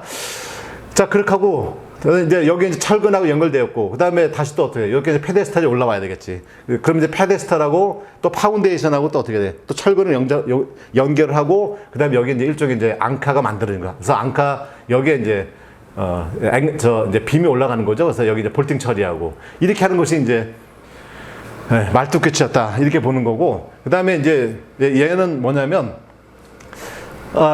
이 집안을 보니까 이 말뚝기초를 할 수 있을 정도 즉 진해력이 안 나오는 거야. 말뚝을 박으면 땅이 버텨주는 힘이 없단 말이죠. 예를 들면 대표적인 게 뭐 있어요? 모래 같은 게 있는 부분이 많겠지. 그러니까 그런 경우가 많으면 여기는 말뚝을 박아봐야 소용이 없는 거예요. 왜냐면 말뚝이 박으면 진해력이 딱 잡아줘야 되는데 진해력이 없으니까 어떻게 돼? 말뚝이 근데 쭉 흘러내려 버리는 거야. 그러면 이제 나중에 전체적으로 구조물이 어떻게 돼? 부동 하중이 이제 평균 하중이 걸리는 게 아니고 이제 부등 하중이 이제 걸리게 되니까 이제 부등 치마가 발생해 버리는 거야. 그 전도되거나 이렇게 될 수가 있지. 그래서 이제 생각한 게 바로 뭐냐면 이 심연기초라고 하는 것은 보면 어떻게 했냐면 자 여기가 이제 대지입니다. 여기가 이제 대지가 되겠고 여기는 이제 집안이 별로 안 좋은데 요 집안 밑에 보니까 여기 어떻게 돼? 여기 안반이 존재한다고 안반이 안반이 존재한다 이런 말이에요. 그러면 어떻게 여기서부터 여기까지 구멍을 파서 안반 위에 건물을 올려놓게 된다는 말이에요. 철탑을 올려놓는단 말이죠. 그래서 이 위에 하중을 다리 하나의 하중을 밑에 안반이 받게 되도록 연결만 시켜주는 거야. 연결만. 그러니까 얘는 오거링 하죠. 오거링을 하고 그 다음에 흙을 퍼내고 거기다 어떻게 돼? 콘크리트 채워버리는 거지. 그러면 여기가 다 뭘로 된다는 거야. 여기가 콘크리트로 채워지고 그 다음에 여기에 하중을 여기 안반이 그대로 받는 이런 방식이 바로 뭐냐면 심형기초 방식이 되겠죠. 심형기초 방식. 그러니까 이렇게 진행이 될수록 직접기초, 말뚝기초, 심형기초 이렇게 가면 갈수록 어떻게 될까요? 조건이 점점 더 힘들어지고 까다로워지는 거지. 그런데 이제 일반적으로 우리 철탑은 아까 설명드린 것처럼 산악 지형에 설치하는 것들이 많기 때문에 집안 자체가 괜찮아. 그래서 어떻게 돼? 대부분 다 직접 기초를 할 것이고, 그다음에 철탑이 산만 있는 게 아니고 뭐 야산, 뭐 이런 데도 있을 거 아닙니까? 그러면 야산 자체에는 거기도 집안이 이렇게 좋지 않다. 근데 뭐 지내력이 괜찮다. 그러면 근데 이런 직접 기초를 하지 않고 어떻게 돼? 말뚝 기초 하겠죠. 또 말뚝 기초 하고 또 말뚝 기초 하려고 했는데 또 지내력이 만만치가 않아. 지내력이 별로 안 좋아. 그런데 다행스럽게 좀 더 밑에 안반층이 형성되어 있다. 막 이렇게 되면 어떻게 될까? 심형 기초를 쓰는 거죠. 그러니까 여건에 따라서 쓰는데 거의 대부분 철탑이 설치되어 있는 산악지대에는 직접 기초의 확률이 가장 높겠고, 그 다음에 직접 기초를 하려고 이렇게 보니까 부지를 너무 많이 차지해. 아까 여기 얘기했던 이 상판부가 매우 크다고 그랬잖아요. 근데 그러니까 너무 많이 차지해. 그러면 이게 좀 힘들어. 그 부지가 철탑 한 부지가 너무 작으니까 그럴 때는 어떻게 돼? 그럼 말뚝 기초를 하든지, 말뚝 기초 할 여건이 아니다 그러면 이제 심형 기초를 해서 오거링을 해서 구멍을 내고 그다음에 이제 콘크리트 타설을 한 이제 이런 방식들이 이제 된다고 이해를 하시면 됩니다. 그래서 이제 정리해보면 직접 상판부에 의한 하중을 집안에 직접 전달하는 구조물이에요. 그래서 상판부가 이제 집안에 이제 하중을 전달하는 것이 된 거고, 말뚝 기초는 말뚝 파일에 의해서 하중을 집안에 전달하는 구조물이고, 그다음에 이미 제작된 말뚝, 이건 현장 타설하는 말뚝 이렇게 되는데 거의 대부분 다 뭐예요? 대부분 다 기존에 제작된 말뚝에서 이제 우리 아까 얘기했던 이제 PHC 파일, PHC 파일 요걸 이제 주로 많이 이제 쓴다 이렇게 보시면 되겠고, 심형 기초는 어떻게 돼? 구조물의 하중을 굳은 집안에 전달하기 위해서 수직공을 굴착하고 굴착한 그 공간에다가 콘크리트 타설하는 거예요. 콘크리트 타설. 그래서 이제 지지력이 이제 크게 발생된다 이런 말이죠. 이제 장점 몇 가지만 보겠습니다. 장점 보면 직접 기초는 시공이 단순하죠. 예. 많이 이렇게 복잡한 구조물이 되지 않고 비교적 단순하고, 그다음에 산악지 철탑 기초에는 대부분 다 채택한다가 아까 말씀드렸죠. 대부분 이제 집안이 괜찮으니까 여기는 이제 상판부만 설정하면 되는 것이고, 근데 단점은 뭐예요? 그래서 이제 설계 하중이 많지 않은 곳, 아니면 철탑 자체가 하중이 그렇게 크지 않은 것, 철탑이 크지 않은 곳, 그러니까 이런 것들은 이제 일반적인 이제 특별한 공법이 들어간 것이 아니니까 이제 그런 곳에 이제 할 것이고, 그다음에 대신에 이제 이 상판부가 크니까 산림 회선이 넓은 거고, 그다음에 기초 되메우기 상태에 따라 신뢰성 평가가 되죠. 왜냐면 되메우기를 잘 되어야 얘가 이렇게 상판부가 넓고 철탑이 있는데 여기를 잘 메워야 되겠지. 그죠? 그래야 얘가 이제 우리 가로수 같은 거 생각해 보면 될 거 아니에요? 가로수 같은 건 어떻게 돼? 뿌리가 넓게 되어 있는데 흙이 제대로 다져져 있지 않아. 바람 불면 넘어가는 거지. 그래서 이제 흙하고의 연관성, 이제 이런 보면 되는 거고, 또 상판폭이 또 7m에서 또 너무 커. 하나가. 그러니까 7m 이런 얘기지. 이러면 이제 좀 시공이 좀 곤란하겠다. 너무 넓으니까 이런 얘기고. 그 다음에 이제 말뚝 기초는 이제 인발 저항력이 크다. 인발 저항력 이런 것도 좀 어려운 얘기인데 뭐예요? 인발은 빼낸다는 얘기야. 쉽게 얘기하면. 그러니까 파일을 놓고 그 다음에 파일 기초에서 이제 철탑 다리가 4개단 말이에요. 다리가 4개로 이렇게 올라가는데 만약에 바람이 불어서 이렇게 바람이 분다. 그럼 어떻게 돼? 이 철탑하고 이 파일이 연결되어 있다 보니까 얘가 빠질 수가 있다. 이렇게 생각하는 거야. 인발력이라고 하는 것 자체가. 근데 그 빼내는데 힘이, 빼내는데 저항하는 힘이 크다는 얘기야. 인발력이라고 하는 것은 빼내는데 저항하는 힘이 커. 그러니까 어떻게 돼? 바람 불더라도 이 기초가 튼튼하다. 이런 얘기가 되는 겁니다. 그 다음에 이제 대형 장비, 뭐 넓은 작업장이 필요하죠. 왜? 여러분들 파일 같은 거 두려면 야적장이 넓어야 되고, 파일을 박으려고 하면 이제 항타기라고 그래요. 항타기. 이 항타기가 매우 큽니다. 항타기가 직접 매우 크고, 또 그다음에 요거 같은 경우 이제 항타기도 이제 직항타가 있고, 그다음에 DRA라고 하는 게 또 있어요. DRA. 그러면 이제 직항타는 집안에다가 파일을 놓고 파일을 그냥 직접 때려 박는 거예요. 그러니까 때려 박으니까 어떻게 돼? 때릴 때마다 진동이 매우 커. 그래서 옆에 건물들의 이제 진동, 소음, 이거 연관이 될 수 있는데, 요즘 그래서 이제, DRA를 많이 씁니다. DRA. DRA라고 하는 것은 뭐냐면, DRA는 DRA 이렇게 하고, 그래서 이제 D 더블, R은 이제 로드, 그 다음에 오거 이렇게 되는 거죠. 오거. 우리가, 뭐 오거링 한다 이렇게 얘기할 때 이제 판다는 얘기죠. 그래서 얘는 이제 로드가 두 개에서 하나는 이제 케이싱이 하나 있고, 케이싱 안에 이제 이렇게 이제 비트로 돼 있죠. 파서. 그래서 얘는 오른쪽으로 돌고 얘는 왼쪽으로 도는 거야. 그래서 이렇게 돌면서 땅을 파면서 어떻게 흙이 바깥으로 나오죠. 그리고 나서 이제 거기에 이제 파일을 받고, 그다음 이제 밀크 주입해서 이제 정리하는 건데, 여지간 토목공사니까 여지간 이런 것들도 하려고 하면 또 서비스 크레인 들어가야 되고, 그래서 장비가 여러 개 들어가고 부지도 넓어야 돼. 그래서 이제 이런 이제 좀 단점이 좀 존재한다. 그래서 넓은 작업장이 필요하다. 이런 말이 돼 있고, 그 다음에 이제 심연기초 같은 경우에는 이제 굴착면 자체가 이제 크지가 않죠. 굴착면 자체가 크지가 않아서 이제 훼손도 적고, 대신에 이제 경사지가 있다고 하면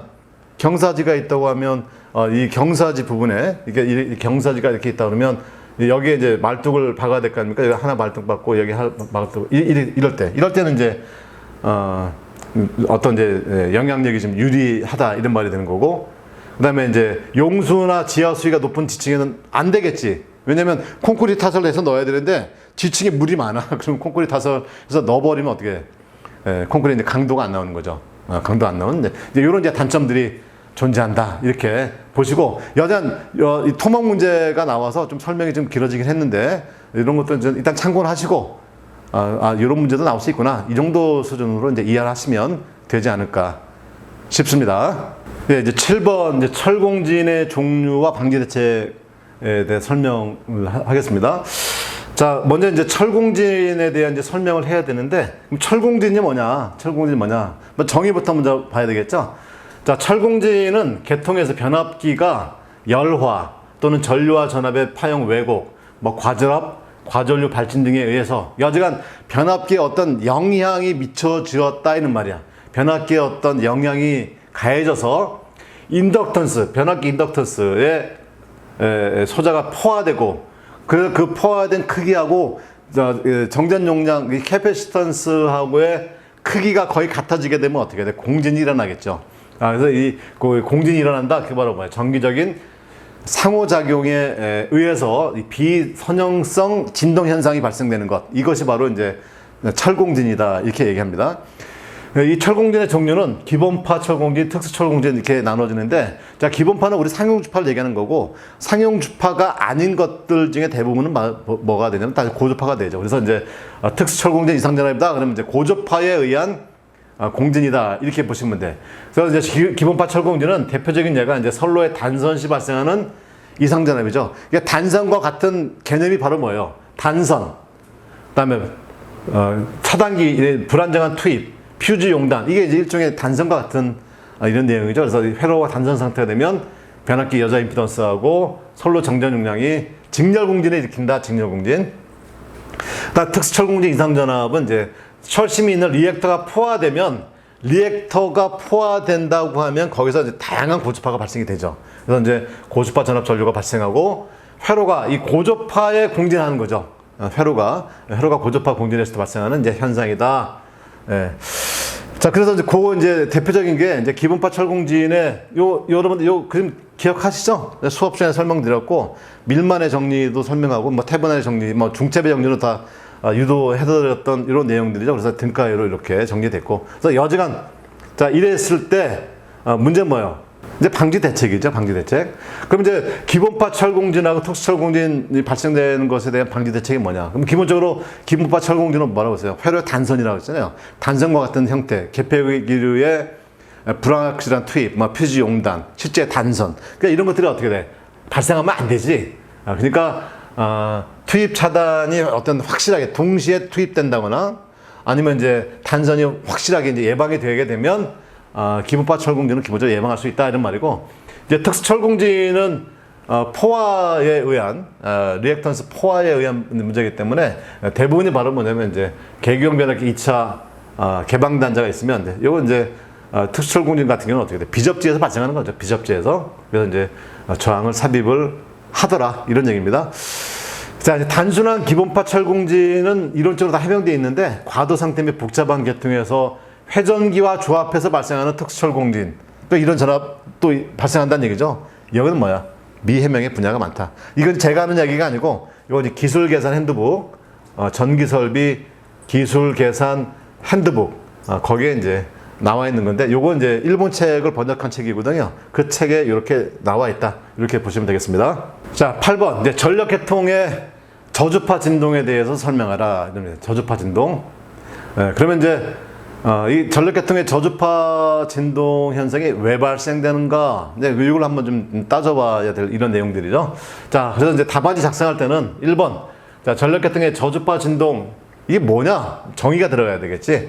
자, 특정의 전력계통 운전 조건에서 지속적으로 발생하는 0.1에서 2Hz, 아주 낮은 주파수의 동요를 얘기하는 겁니다. 그러니까 여기 이제 특정이라고 하는 것은 이렇게 저주파가 발생될 수 있는 여러 가지 상황들이 존재한다 이런 얘기를 하는 것이죠.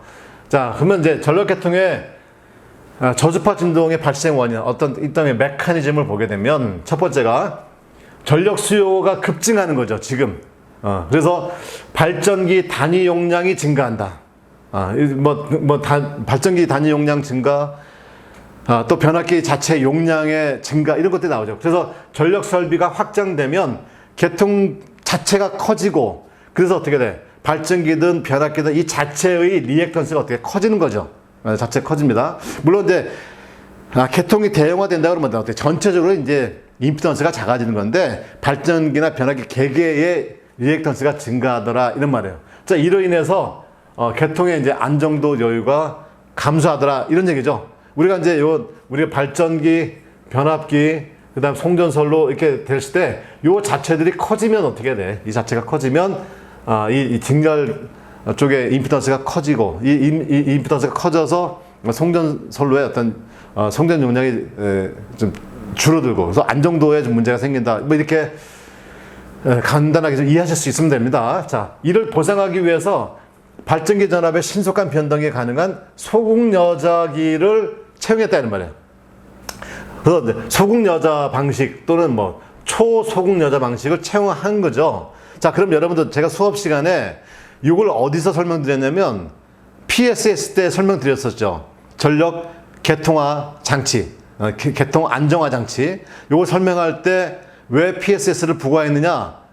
그 이유는 뭐였어요? 소극여자 방식을 채택했기 때문에 그랬다 이런 얘기야. 기억하실지 모르겠습니다.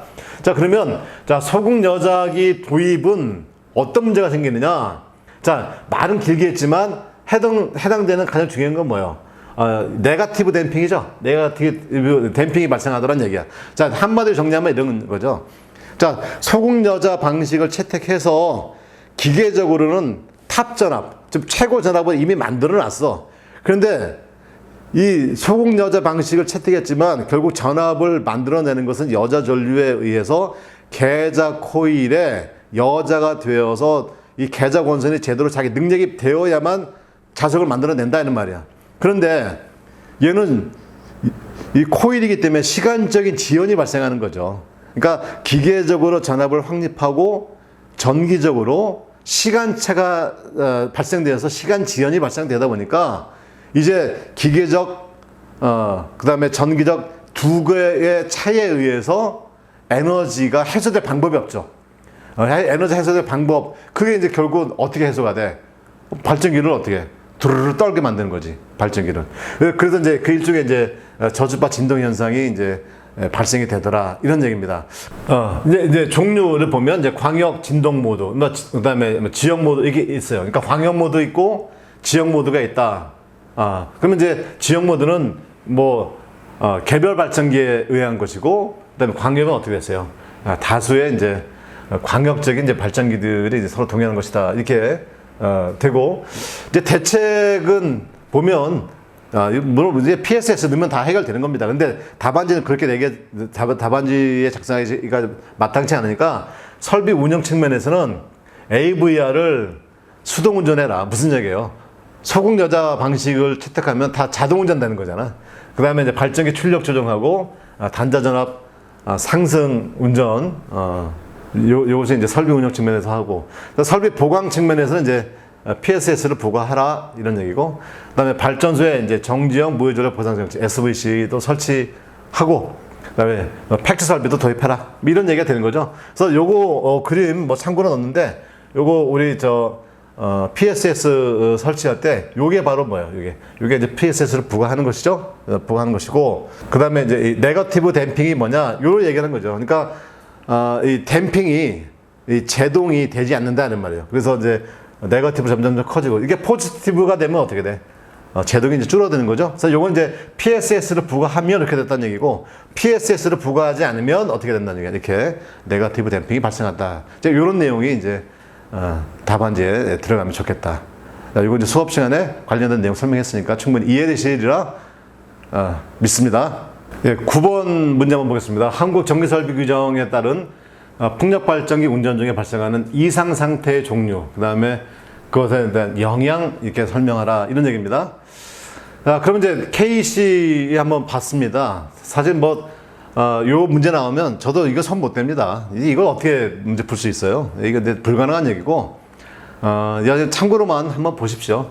자, 이제 KC 규정에 보면은 이제 본문에 이렇게 돼요. 본문에 발전용 풍력 설비의 170조에 풍력 설비 정지 장치가 나오죠. 어떠한 경우에는 반드시 정지해야 되느냐, 이런 얘기죠. 1번, 회전수가 이상 상승한 경우죠. 이상 상승한 경우. 이런 경우 있을 수가 있겠죠. 이렇게 될 수 있고, 그 다음에 풍력 터빈의 제어 장치의 기능이 저하한 거예요.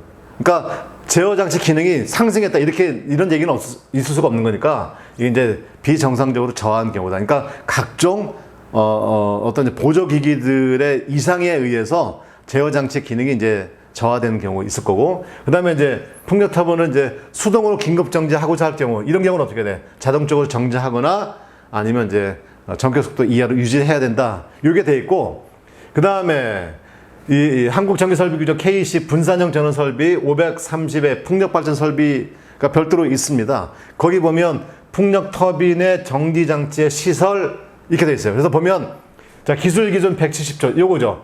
170조에 따른 풍력 터빈 정지 장치는 표 532.3-1과 같이 자동으로 정지하는 장치를 시설해야 된다, 이렇게 돼 있어.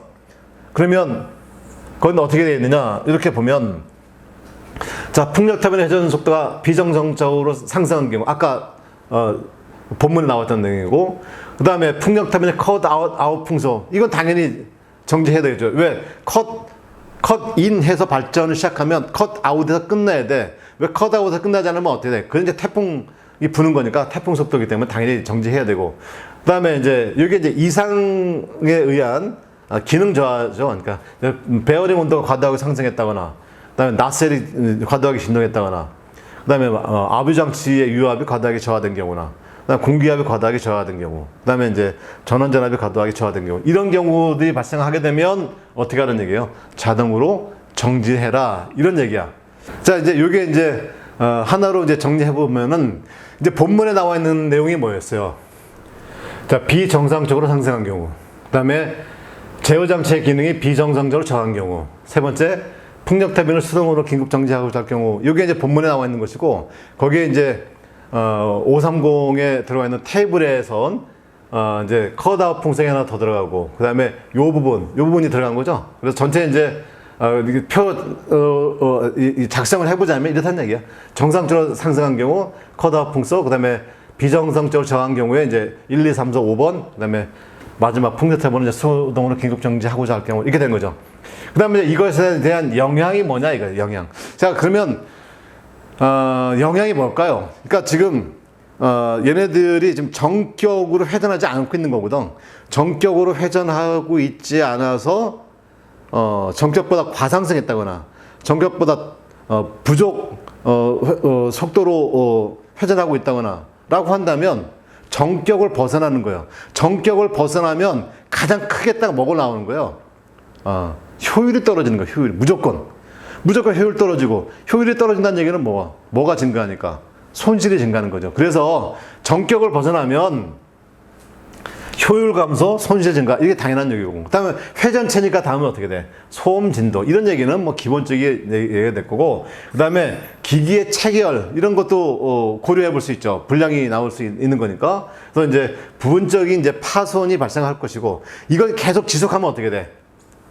이제 풍력터빈 고장 나는 거죠. 고장 나는 거. 그래서 이렇게 이제 간단하게 정리할 수 있다. 이렇게 보시고, 10번입니다. 전기설비 기술 규정에 따른 풍력터빈의 구조 중 터빈의 시설 조건 10가지 써라. 참, 이건 제가 답안지를 만들면서도 세상에 뭐 이런 식의 문제를, 이건 누구도 못 씁니다. 그러니까 이런 거는요, 여기에 근무하고 있는 사람이 쓴 거거든. 그럼 찾아낼 수 있어요. 왜냐면 풍력터빈의 근무자나 아니면 풍력터빈에 대해서 사용정 검사하는 기구가 있거든요. 사용정 검사하는 사람들 몇 명 딱 넣고 너 출세해서 안 했어. 나오면 바로 밝혀줄 수가 있어. 그래서 이런 식의 문제 내면 안 돼. 이건 정말 나쁜 사람이야. 이렇게 출제하면 안 된다. 예. 여하간 여기 보면 이 6장 풍력 발전형 풍력 설비에 보면 시설 조건 10가지 이렇게 나와 있습니다. 10가지 나와 있고, 여기도 뭐 쉽게 뭐 쉬운 것들은 아니에요. 쭉 보시면은 뭐 구조성 안전해라. 풍압에 대해서도 구조성 안전해라. 그 다음에 터빈에 손상을 주는 진동이 없도록 해라. 그 다음에 이제 의도와 다르게 기동하지 않도록 해라. 그 다음에 뭐 시설, 식물 등에 접촉하지 않도록 하고, 그 다음에 회전부의 정지 고정할 수 있게 해라. 그 다음에 착빙되지 않도록 해라. 그 다음에 먼지 등에 의해 손모를 고려해라. 그래서 이건 또 손모가 뭐냐? 사실 궁금해서 또 찾아봤어요. 손모라는 데 많이 쓰지 않는 용어긴 한데, 써서 닳고 없어짐, 이게 손모라고 해요. 그러면 먼지 등에 의한 손모를 고려할 거, 그러면 뭐가 어떻게 되는 거야, 이게 해석이? 먼지 등에 의해서 써서 닳고 없어지지 않게 해라. 뭐 이런 얘기가 되는데, 이게 뭔 말인지 잘 모르겠어요, 저도. 그 다음에 지진에 대해서 안전하라. 이건 당연할 거고. 그 다음에 해상 및 해안가에 시설하는 경우죠. 해상풍력 이렇게 얘기하는 거야. 그러면 염분 당연히 고려해야 되고, 그 다음에 어떻게 파랑하중에 대한 영향을 고려해야. 그러면 파랑하중은 뭐냐? 또 이것도 딱 봐야 되겠지. 파랑하중이다 그러면 파랑은 결국은 뭐예요? 파도야, 파도. 파도의 것도 일종의 어떻게 돼? 하중으로 작용을 하니까 파도도 하중 고려해라 이런 말이야. 또 아까 뭐야? 풍압도 고려해라. 여전 풍압에 대한 하중도 고려해라 이런 말이 되겠죠? 여전 뭐 이 정도 답안지가 될 것이고, 여전 그렇습니다.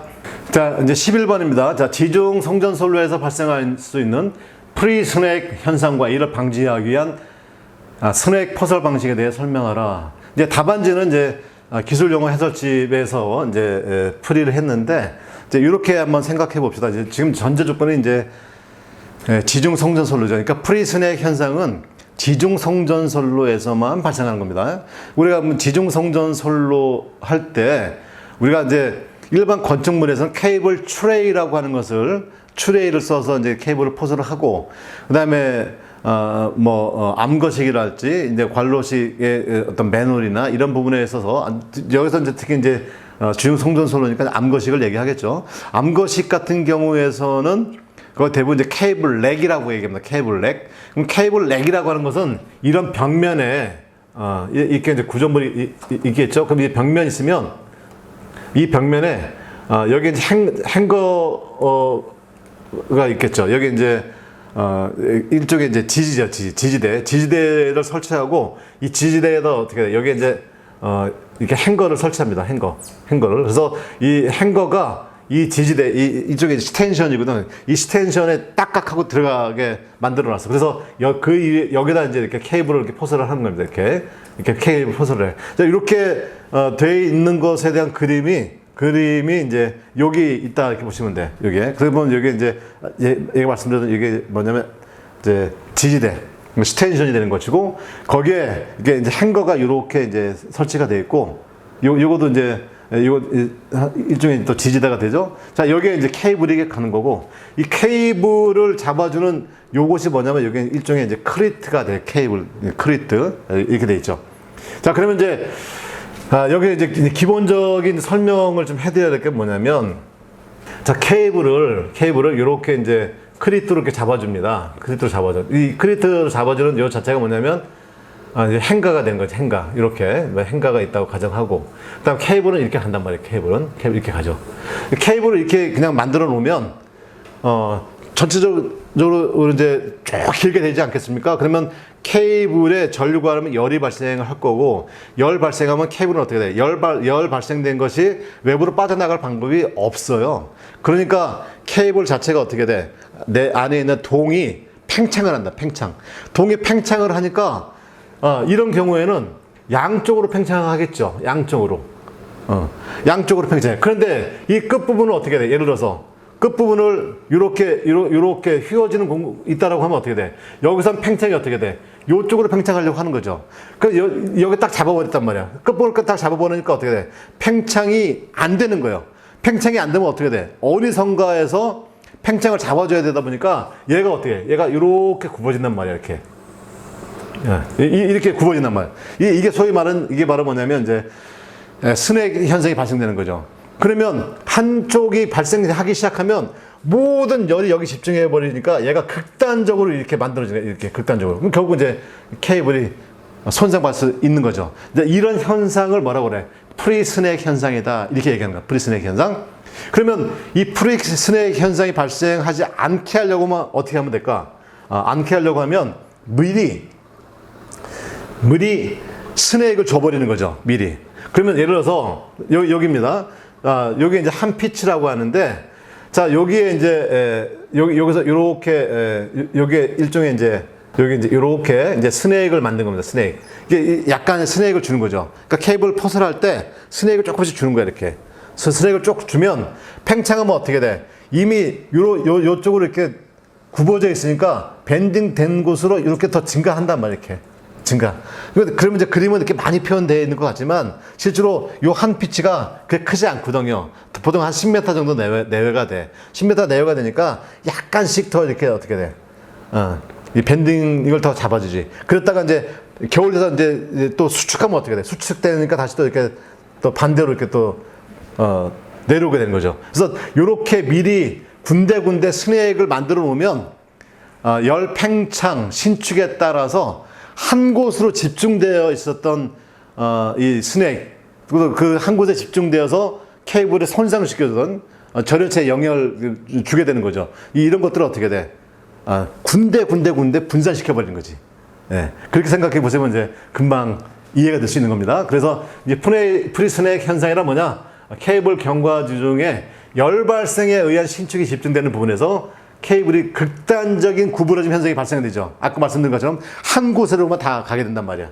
그래서 케이블의 곡선부 등에서 열 집중에 의한 신축 팽창이 집중되어서 발생되고, 그다음에 전력구 등에서 행거 위에 케이블을 설치하는 경우에 자체 처짐도 발생해서 또 이제 빈도도 있죠. 그래서 이걸 어떻게 하면 되냐면, 기본적으로 전력구 내에 케이블을 설치할 때 뱀이 기어가는 것과 같이 케이블을 기본적으로 그냥 꾸물꾸물하게 먼저 포설을 해버리는 거죠. 아까 말씀드린 것처럼.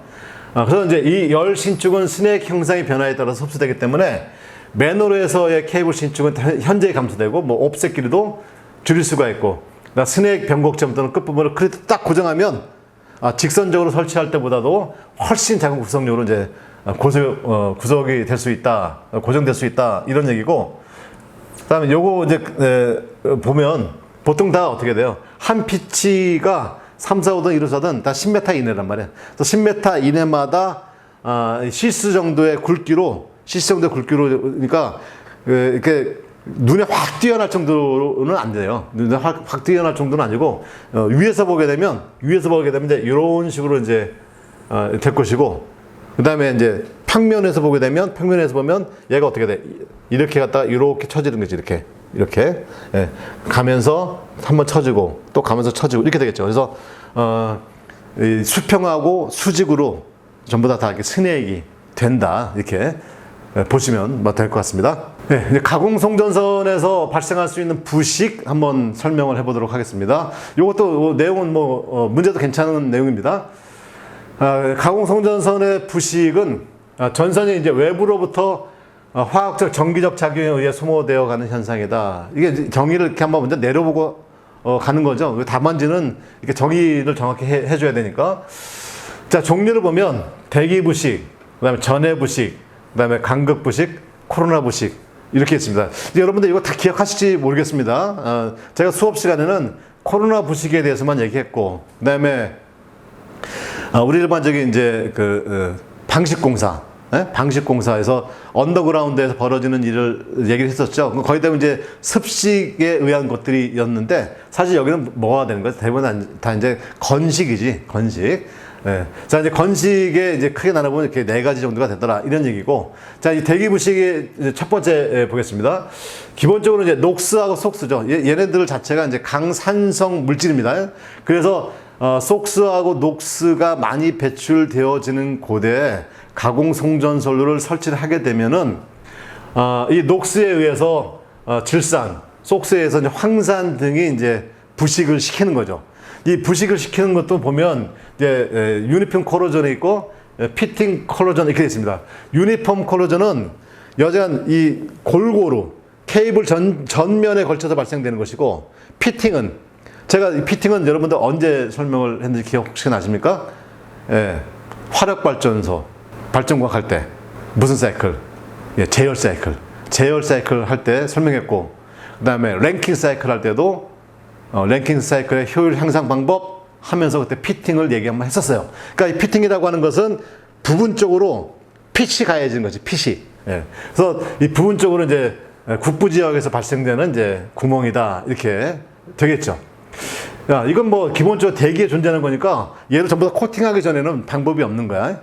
그 다음에 전해 부식이라고 해서 제가 여러분들 어떤 걸로 좀 이해를 하시면 되냐면, ACSR이 있으면, ACSR, 그러면 여기 이제 알루미늄이 있고, 그 다음에, 이렇게 하겠습니다. 7가다 이렇게 그려보면. 예. 자, 요거는 이제 스틸 리인포스드가 된 거고, 그 다음에 이게 알루미늄 컨덕터가 되는 거죠. 그러면 이 스틸하고 알루미늄하고 이게 접촉되는 부위가 존재하죠.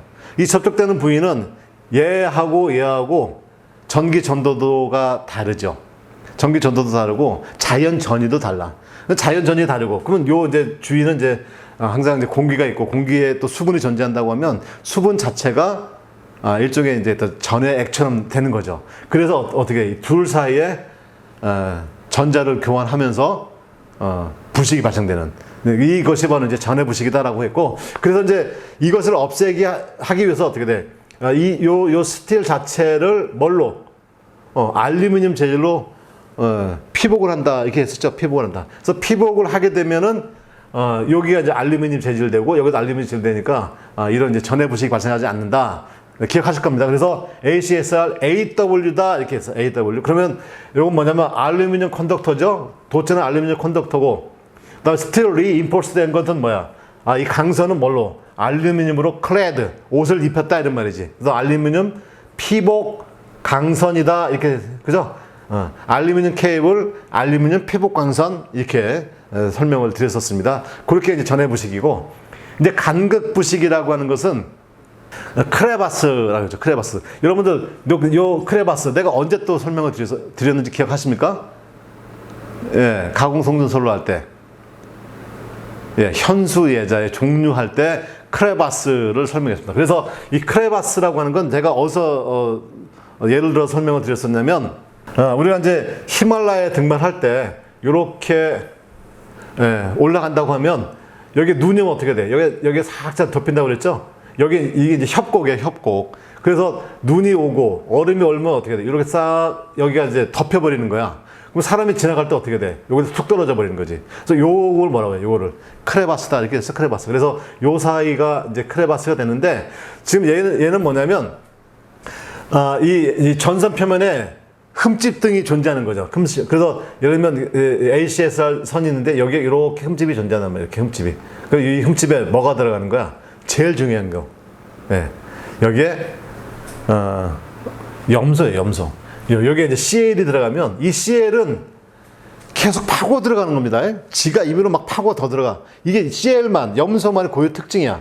그래서 여기에 이제 어찌어찌해서 CL이 점착됐다라고 하면 CL이 얘를 파고 들어가는 거예요. 점점. 그래서 구멍을 뚫어버려요. 그래서 얘는 어떻게 되냐면 CL이 들어갔다고 하면 CL에 의한 침식이다 그러면 어떻게 다 파내야 돼.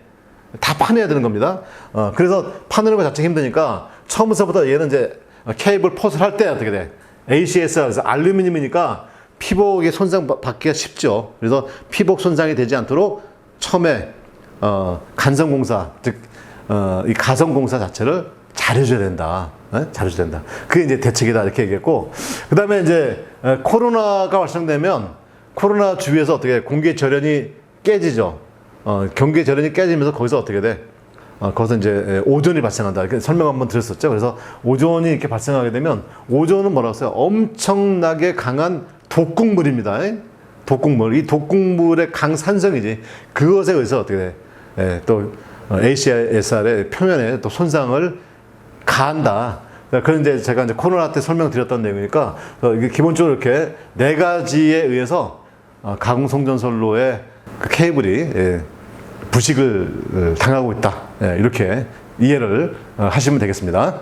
이제 13번 문제죠. 이제 배전선로의 분할, 연계, 다음 항목에 대해 설명하시오. 이렇게 해서 배전선로의 분할 및 연계 정의, 계획이 설치 기준 및 고려사항, 3분할 3연계에 의한 배전선로 구성도 이렇게 했는데, 이것은 제가 특별히 설명을 드릴 내용은 아닌 것 같고요. 그래서 이 내용, 분할 연계 정의가 뭐냐, 설치 기준이 뭐냐, 그 다음에 이제 배전선로 구성도 그러면 어떻게 구성되어 있느냐 이거 보시고 국내 배전선로는 이제 3분할 3연계 기본으로 구성되어 있다 이렇게 간단하게 보시면 돼요. 이 정도는 이제 또 논술만 가면 우리 송재준 기술사님께서 또 설명을 잘 해주시고 계시기 때문에 강의 내용을 충분히 잘 숙지하시면 될 것 같습니다. 자, 이렇게 해서 상당히 오랜 시간 또 문제 한번 풀어봤는데 전반적으로는 쉽지 않은 문제다 이렇게 보시고, 제가 시험 봐도 손도 못 대는 문제가 있다 이렇게 보시면 좀 약간 씁쓸합니다. 씁쓸하고 꼭 이렇게까지 문제를 내야 되나 이런 생각도 드는 그런 문제였다.